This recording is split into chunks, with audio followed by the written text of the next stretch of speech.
Hi, my name is Tanya and I'm a sewaholic.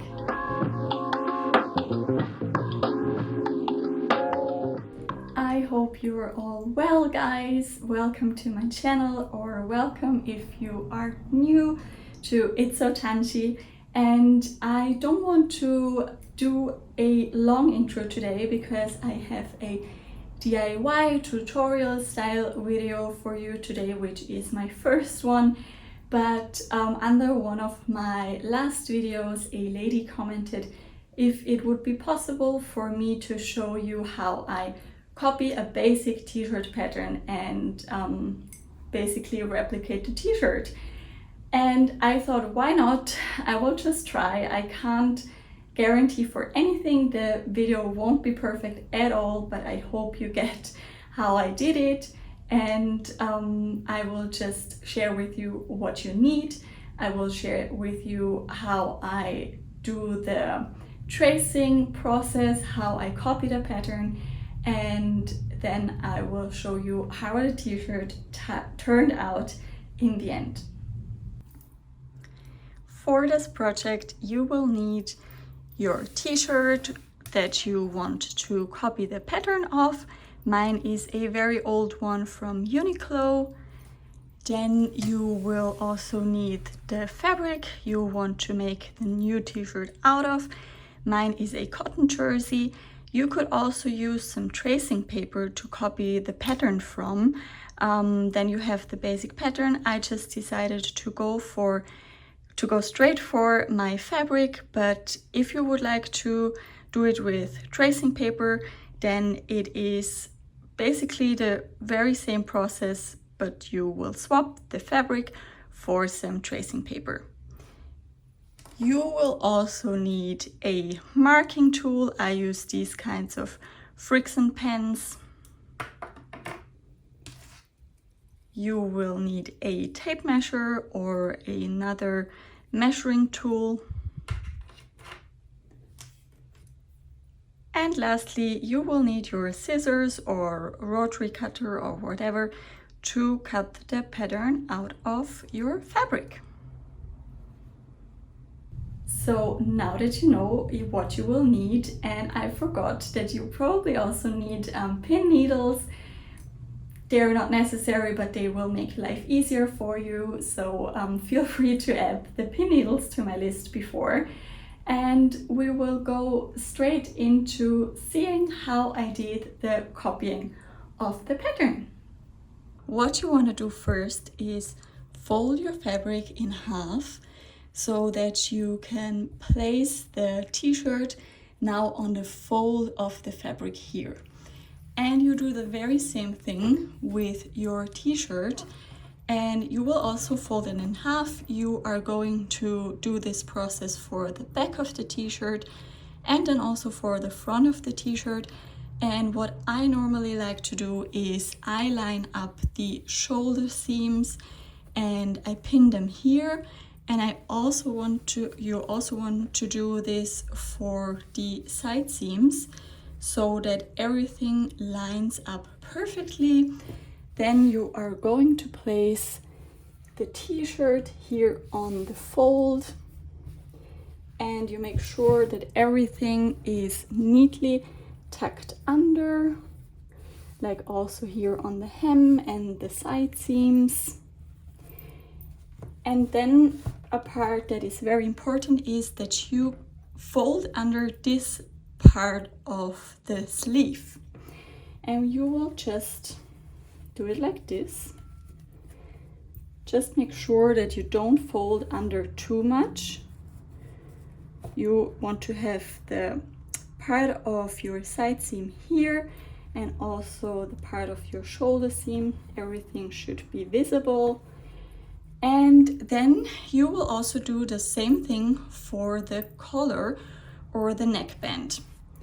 You will just fold under your neckband, or here they finished the t-shirt with a kind of bias binding, but that doesn't change how we are going to work. You just fold it under. It's a bit fiddly, to be honest, but it will be, most of the time, it will work out. It will be a cool t-shirt even if you didn't work perfectly fine. At least that's what I realized from doing this quite a lot of times.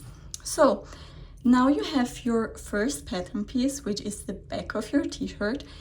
And what you're doing now is you are tracing all around the t-shirt, but you will have to add your seam allowance. And this is where your tape measure and also your marking tool come into play. And you will add 1 centimeter or 1.5 centimeters, whatever you prefer, around the armhole, around the side seam, around the shoulder seam, and also at the neckline. But on the hem, just with a normal pattern, you want to add a bit more. I normally go for 3 centimeters or 2 centimeters. And that is what we are going to do now.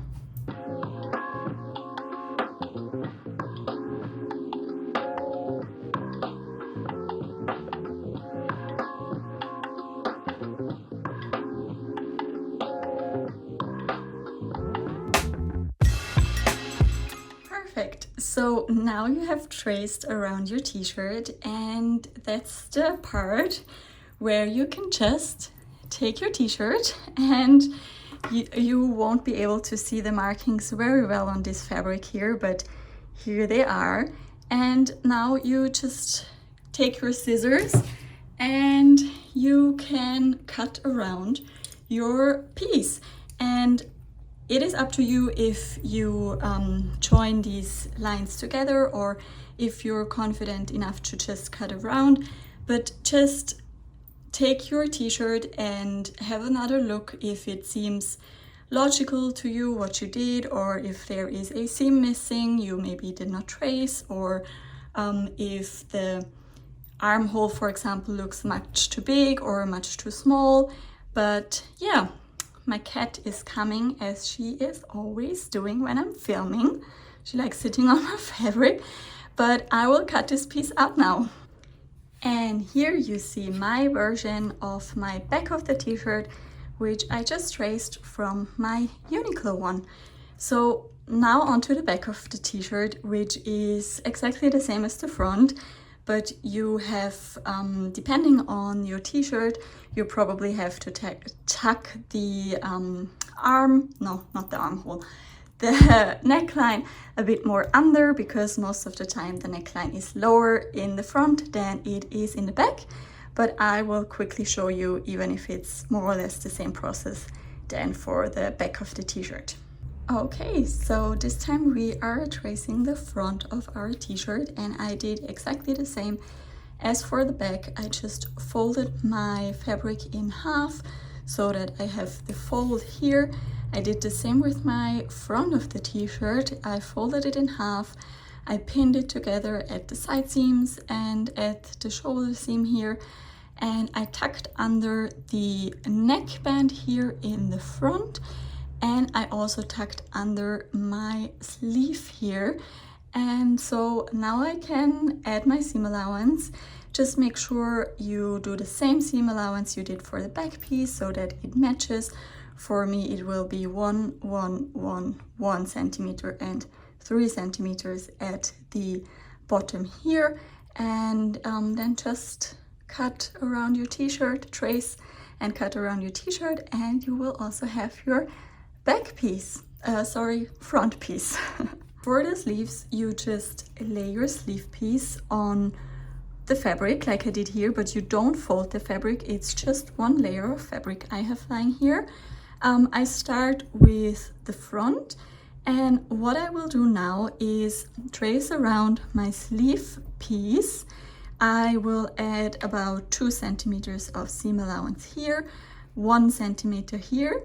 Then I will fold over to my side this part of the t-shirt, so I can add 1 centimeter of seam allowance along this seam, and then we will go on to the next step.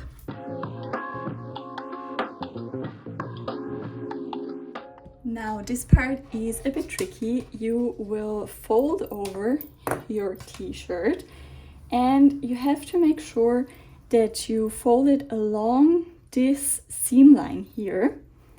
So this is a bit tricky, but you can do it. Perfect, just like this. And so now you can trace along here.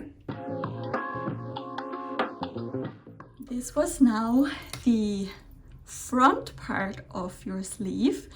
And now you are going to very carefully flip this over like this. And then you place your sleeve exactly where you stopped tracing before, so in the middle here. And now you can trace the back part of your sleeve exactly the same way that we did before. Flip this over, and we're doing this because the sleeves are not exactly the same in the front and in the back. There is a bit more space to accommodate your back, I think, in the back of the sleeve. I am not a pattern drafter, but I think that's how it works. So we can't mirror this piece exactly and just cut it on a fold. We are tracing the whole of the sleeve.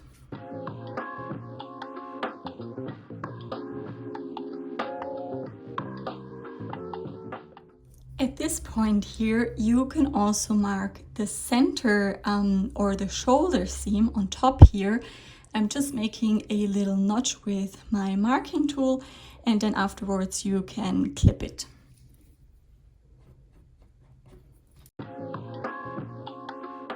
And then when I am done tracing my sleeve, I know you can't really see it here, but I know this is the back of my sleeve, so I will make a little mark here as well, because then I know I have to put this piece on the back of my t-shirt later.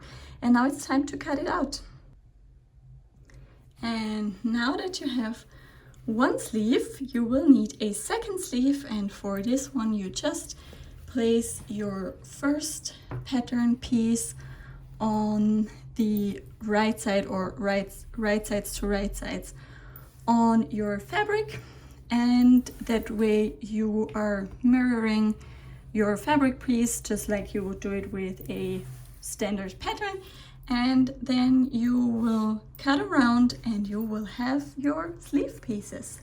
So now that you have created your pattern pieces, there is just one more thing left to do, and it is creating your neckband. And for that, you are measuring around the whole of your neckband and then calculate 80% of that. That will make sure that your neckband is laying nice and flat, and it won't wobble or anything. And in terms of the width, you can decide if you want to have a smaller or a narrower or a wider neckband. I decided to go for a bit of a wider neckband, just like here, and that's why I will choose 5 centimeters in width. You could also go, for example, for 3 centimeters if you want to have a narrower neckband. And I measured around, and my neckband is 46 centimeters. 80% of that are around 36 centimeters, plus 2 centimeters of seam allowance. So my neckband is 38 centimeters long and 5 centimeters wide. And this is the piece here. It is just like a long tube. And yeah, now you have all your fabric cut out and your pattern piece is ready. You copy the t-shirt and I will show you how mine turned out.